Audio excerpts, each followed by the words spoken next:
Hello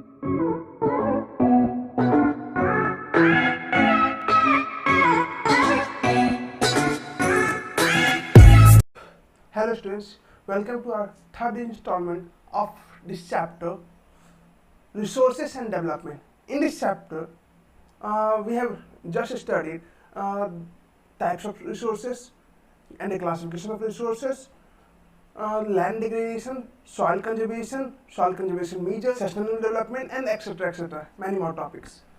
In this video, we will discuss about the soil and the formation of soil and also classification of soil and their texture and many more things. So इस lecture में अगर हम बात करें तो हम लोग क्या पढ़ने वाले हैं, तो कहीं ना कहीं हम लोग सॉइल के बारे में पढ़ने जा रहे हैं और कहीं ना कहीं सॉइल के अलग अलग क्लासिफिकेशन के बारे में, इनको वर्गीकरण के बारे में पढ़ेंगे और किस तरह से सॉइल को क्लासिफाई किया गया, उसके टेक्सचर के अकॉर्डिंग, उसके एबिलिटी के अकॉर्डिंग, कौन कौन से उसमें मिनरल्स पाए जाते हैं, ये सारी चीज़ें हम लोग इस वीडियो में डिस्कस करेंगे. So without wasting your time let's start the video. First of all myself Abhijit Kumar, new concept classes Hajipur. और if you like the video and like the content, then please like, share and subscribe the channel.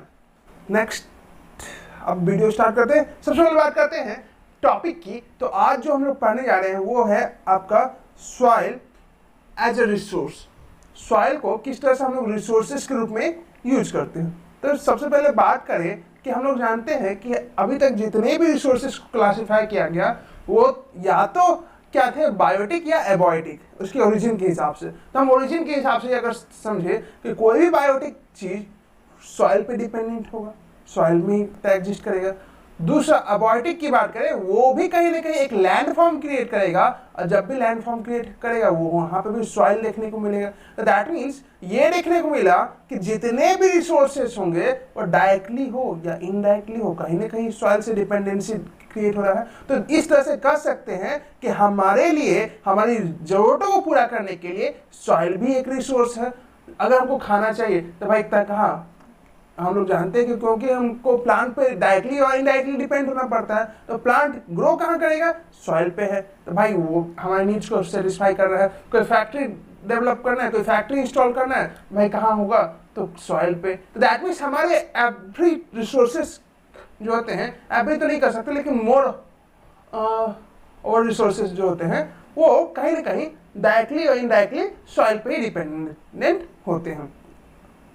सबसे पहले बात करें soil होता क्या है, तो basically soil जो हो गया वो अपर मोस्ट लेयर हो गया अर्थ के क्रस्ट का. दैट मीन्स अर्थ के ऊपरी भाग का जो सबसे ऊपर वाला जो पार्ट हो गया उसको हम लोग सॉइल कहते हैं. ये सॉइल क्या होता है, लूज होता है. लूज मतलब काफी हद तक मुलायम होता है, काफी भुरभुरा, यानी काफी छोटे छोटे पार्टिकल्स में होते हैं. ब्रोकन होगा, ब्रोकन मतलब चट्टानों के रूप में नहीं होगा, टूटे टूटे पार्टों में होगा, छोटे छोटे पार्ट्स में होगा.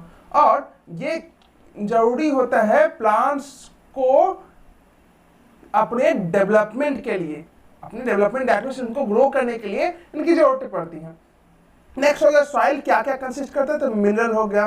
मिनरल में कई अलग अलग मिनरल्स हो सकते हैं, जो भी आप लोग देखते हैं कि चट्टानों से जो मिनरल्स निकलते हैं वो सारे इसमें देखने को मिलते हैं. उसके अलावा कुछ सैंड और क्ले के रूप में भी देखने को मिलता है. इसके अलावा कुछ ऑर्गेनिक मैटर मतलब समझिए कुछ सारा गला चीज जो होता है वो गल के भी ह्यूमस के रूप में कन्वर्ट होता है और इसको हम लोग ऑर्गेनिक मैटर्स के अंदर रखते हैं जो कि बैक्टीरिया और कुछ अर्थवॉर्म्स के द्वारा क्रिएट करते हैं.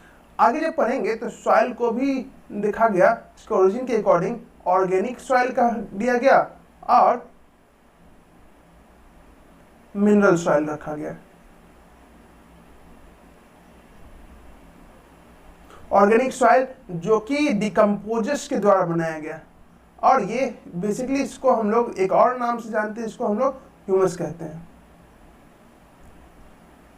और ये जो हो गया मिनरल सॉइल, ये बेसिकली हम लोग टॉप सॉइल का ही पार्ट हो गया ये भी,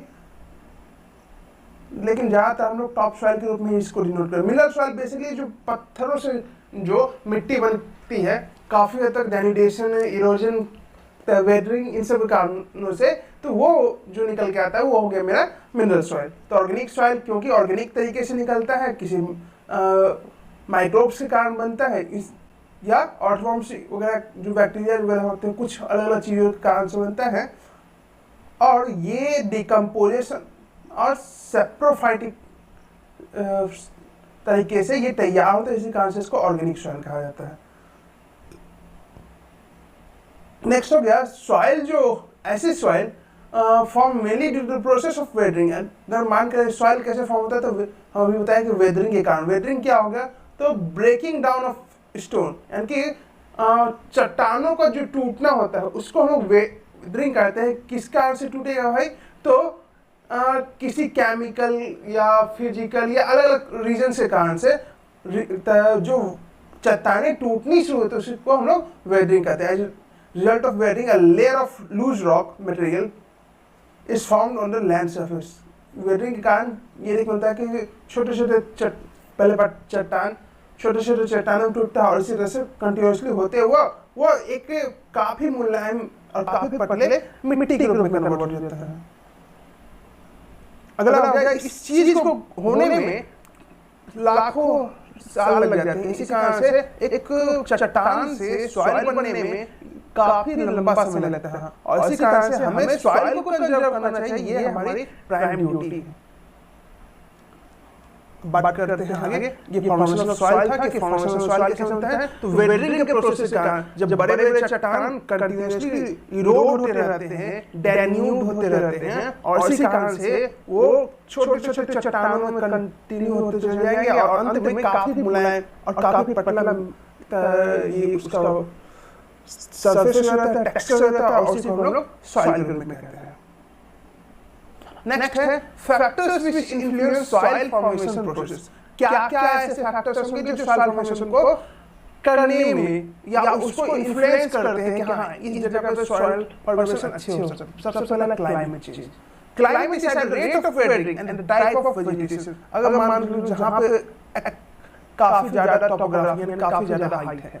दूसरा क्लाइमेट वेरिड क्लाइमेट, कभी ठंड है कभी गर्मी है, तो वहां पे ये देखने को मिलता है कि काफी ज्यादा डेनिवेशन हो सकता है और इसी कारण से वहां पे वेदरिंग होने के चांसेस काफी ज्यादा होंगे और इन कारणों से ये देखने को मिलता है कि वहां पे वेदरिंग ज्यादा होता है और वहां पे सॉइल होता है वो ज्यादा फॉर्म होने के चांसेस होते हैं।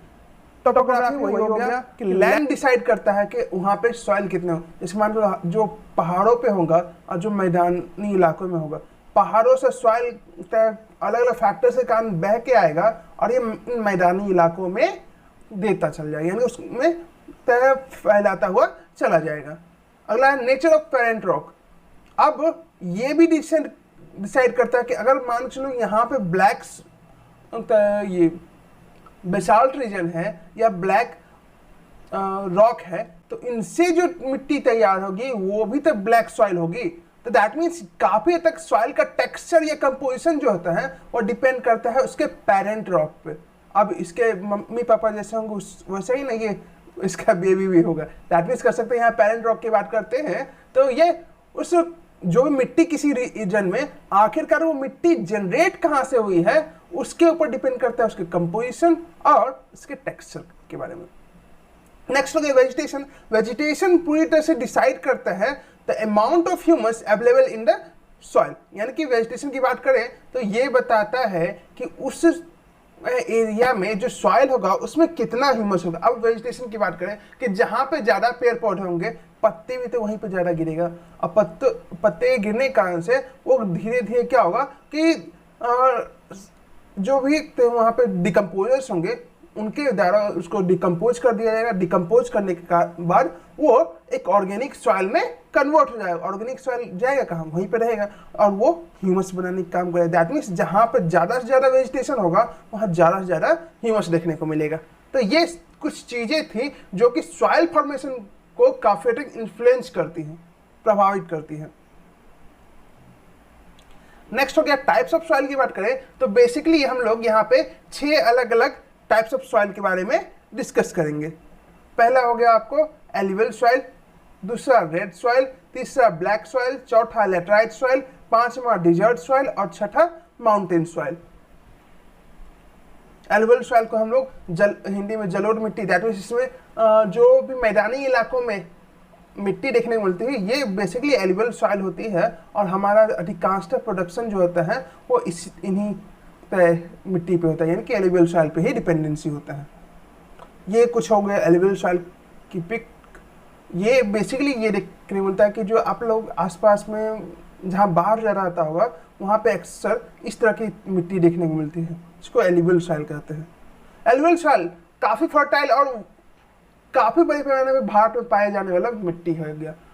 दैट मीन्स कर सकते हैं कि देश में सबसे ज़्यादा अगर कहा जाए कौन सी मिट्टी पाई जाती है तो हम लोग इजीली कह सकते हैं कि एल्यूवियल सॉइल देखने को मिलेगा, और ये काफ़ी फर्टाइल होता है। फर्टाइल मतलब काफ़ी उपजाऊ मिट्टी होती है। दूसरा हो गया इट इज़ फॉर्म। ये क्यों फॉर्म होती है भाई? Deposition of fine silt. Deposition का मतलब होता है क्या, आप लोग सुनते हैं इरोजन। इरोजन जो हो गया, इरोजन का मतलब होगा किसी जगह से मिट्टी को ले जाना, और डेपोजिशन का मतलब हो गया उन एरोडेड मिट्टी को जब कहीं पर जमा किया जाता है तो उसको हम लोग डेपोजिशन कहते हैं। तो जो पहाड़ों से मिट्टी आती है, जो फाइन सिल्ट आता है, जिसको हम लोग एल्यूवियम के रूप में भी कहते हैं, उस एल्यूवियम को हम लोग नदियों के द्वारा जहाँ पे भी डिपॉजिट करते हैं, बेसिकली मैदानी इलाकों में डिपॉजिट होते हैं, तो उन मिट्टी को, उन फाइन सिल्ट को हम लोग एल्यूवियल सॉइल के रूप में कहते हैं। ये बेसिकली एल्यूवियम नाम से ही एल्यूवियल सॉइल का फॉर्मेशन हुआ है, यानी कि इसका नाम दिया गया है। और देश में सबसे ज़्यादा एल्यूवियल सॉइल लेकर आने वाली जो प्लेन्स हैं वो गंगा प्लेन्स,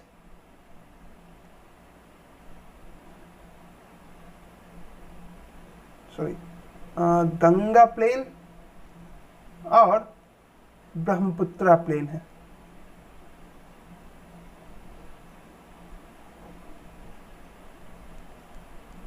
और से सिंधु प्लेन भी लेके आते हैं, लेकिन भारत में इसका हिस्सा बहुत कम होता है। सबसे ज़्यादा गंगा प्लेन के द्वारा भारत में एल्यूवियल सॉइल क्रिएट किया जाता है या डिस्ट्रीब्यूट किया जाता है।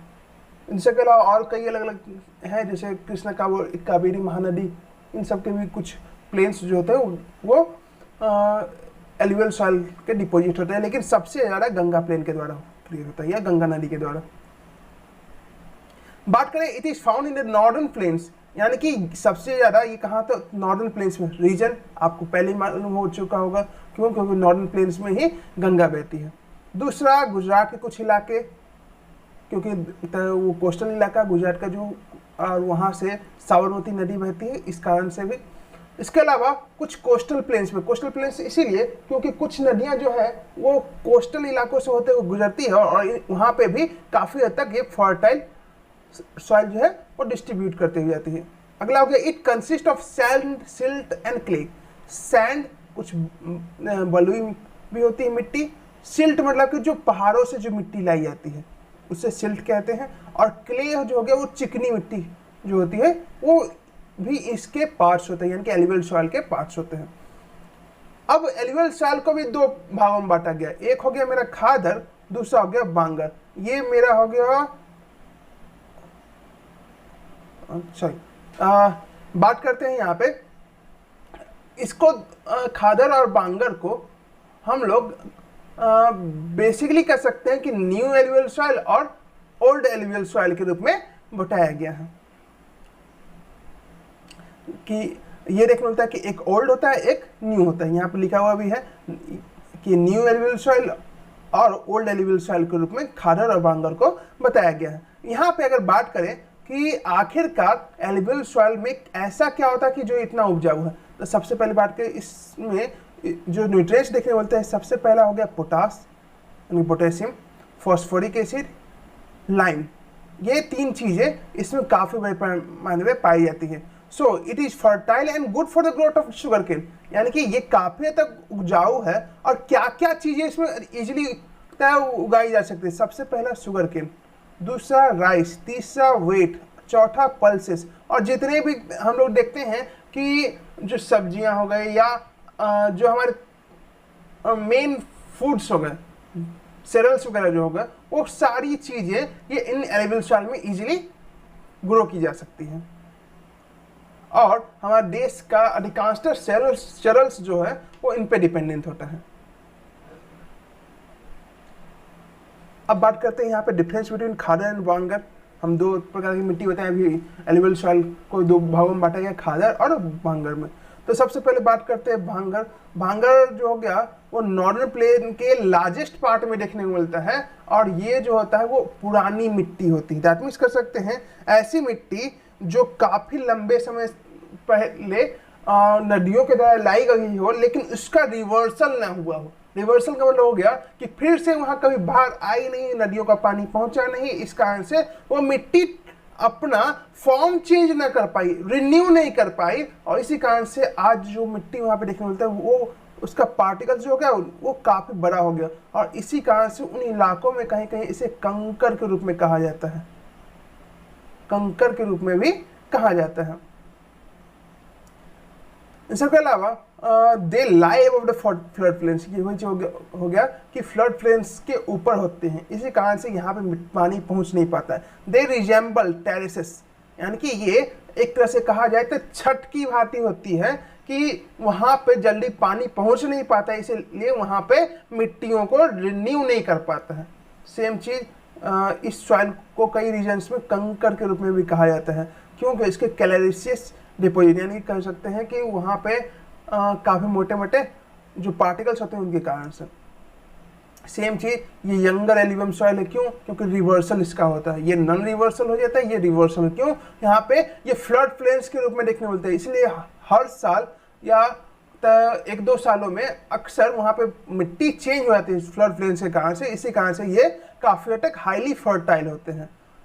दूसरा, ये जो रीजन्स होते हैं वो इंटेंसिव एग्रीकल्चर एक्टिविटीज, यानी कि बड़े पैमाने पे खेती किए जाने के लिए सूटेबल होते हैं, यानी कि बड़े पैमाने पे यहाँ पे खेती की जा सकती है। अब बात करते हैं यहाँ पर ब्लैक सॉइल की। तो ब्लैक सॉइल की बात करें तो ये इन्हें हम लोग काली मिट्टी, ये जो पार्ट हो गया इसे हम देख सकते हैं, ये ब्लैक सॉइल हो गया। अधिकांशतः महाराष्ट्र या बेसाल्ट रीजन में देखने को मिलता है, जो प्लेट्यूज यानी कि डेक्कन प्लेट्यूज के पार्ट्स में। इन्हें हम लोग रेगल सॉइल के रूप में भी जानते हैं। दैट मीन्स कहीं कहीं हम इसे रेगल सॉइल के रूप में भी देखते हैं।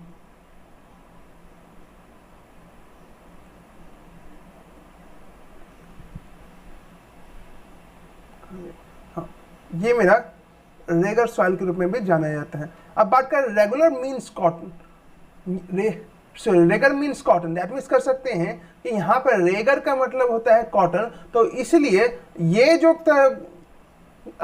मिट्टी है वो कॉटन कल्टीवेशन के लिए सबसे बेस्ट है। और मोस्ट ऑफ द डेक्कन, यानी कह सकते हैं अधिकांश डेक्कन प्लेट्यू जो है वह ब्लैक सॉइल से घिरा हुआ है। ये कुछ इंपॉर्टेंट टॉपिक्स है कि आखिरकार कहीं पूछ ले कि यार ब्लैक सॉइल का एरिया क्या हो सकता है, तो मोस्ट ओवर और मोर ओवर तो हम लोग इजीली कर सकते हैं कि ये तो डेक्कन प्लेट्यू वाला एरिया होगा, कंफर्म है। अगला हो गया हाई, बाकी मिट्टी में ऐसा क्या है और इस मिट्टी में ऐसा क्या है, जो कि ये ब्लैक सॉइल जो हो गया वो रेगर सॉइल कहलाया और कॉटन के लिए बेस्ट हो गया। तो सबसे पहली चीज ये वाटर होल्डिंग कैपेसिटी इसकी काफ़ी ज़्यादा है। दैट मीन्स कर सकते हैं कि बड़े पैमाने पे वाटर को होल्ड करके रख सकता है, यानी कि वाटर को अपने अंदर बचाए रख सकता है। सॉइल इज स्टिकी, जब वो गीला हो जाता है तो काफ़ी हद तक स्टिकी हो जाता है, यानी कि काफ़ी हद तक ये चिपचिपा हो जाता है, या कह सकते फिसलन भरा हो जाता है। और जब सूखता है तो श्रिंक हो जाता है भाई, जैसे पानी उसमें से ये निकलना शुरू हो जाता है, इवापोरेट होना शुरू हो जाता है, वो सूखना शुरू हो जाएगा, वो चिपकना शुरू हो जाएगा। और इसी कारण से ये देखने मिलता है कि वहाँ पे क्रैक आने शुरू हो जाते हैं।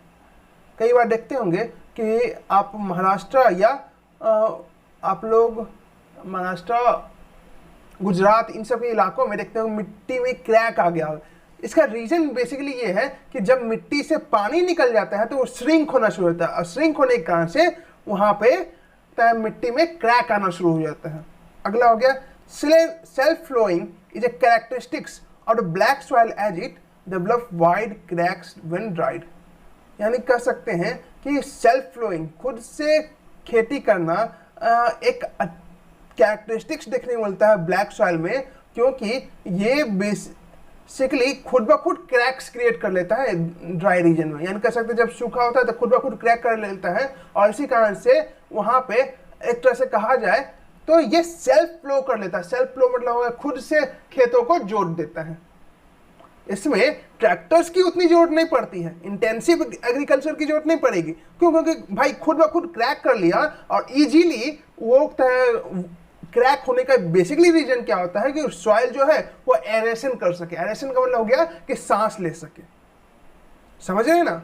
चलिए अब बात करते हैं आखिरकार इन सॉइल में ऐसा क्या होता है, ये कौन कौन से मिनरल्स को कैरी करते हैं। तो सबसे पहले iron, lime, calcium, potassium, aluminium और मैग्नीशियम, ये कुछ मिनरल्स जो हो गए वो इनमें देखने को मिलता है। अब डेफिशिएंसी क्या होती, किन किन चीज़ों की कमी होती है? तो सबसे पहला चीज़ नाइट्रोजन बहुत कम होता है या ना के बराबर कहिए। फास्फोरस हो गया और ऑर्गेनिक मैटर, ऑर्गेनिक मैटर मतलब ह्यूमस, काफ़ी कम होता है।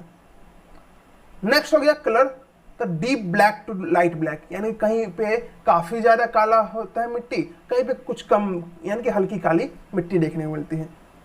एरिया क्या होगा भाई इसका? तो बेसिकली डेक्कन ट्रैप का एरिया यानी कि डेक्कन रीजन का एरिया।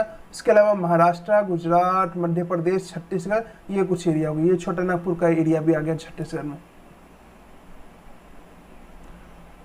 बात करें रेड सॉइल की, तो रेड सॉइल बेसिकली देखने मिलता है कि उन एरियाज में देखने मिलता है जहां पे लो रेनफॉल एरिया हो, यानी काफी कम वर्षा होती है।